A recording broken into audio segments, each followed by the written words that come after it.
Hi everyone, tudo bom? This is Darcy and today I have an amazing DIY for you guys. It's a coffee latte face mask that is super easy to make and will literally wake up your face. It helps to brighten, depuff, firm, helps with anti-aging and acne. It's an all-in-one face mask that anybody can make it at home and it's so easy to make and it smells delicious. So if you want to learn how to make it, keep on watching. But before we get to the recipe, don't forget to subscribe to my channel and hit the little bell next to the subscribe button so you don't miss any of my future videos. Now let's get to the video. I love coffee, not just because I'm from Brazil, and in Brazil, the famoso cafezinho is amazing. So I grew up drinking a lot of coffee. And coffee has a lot of amazing ingredients for the body, for the face. Just super depuffing, helps with dark circles, firmness. I have other recipes on my channel with coffee that I will leave in the description box. They're also amazing.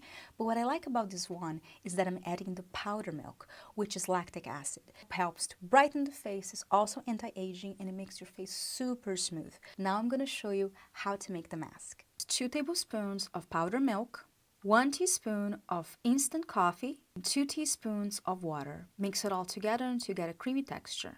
And try not to eat it, because it smells amazing, guys. Make sure to remove all your makeup and wash your face. Apply all over the face. You can use a spatula or you can use your fingers. Leave it on for 5 to 10 minutes. You don't have to wait for the mask to dry out, and also remove it with lukewarm water because it removes a lot easier, followed by a moisturizer.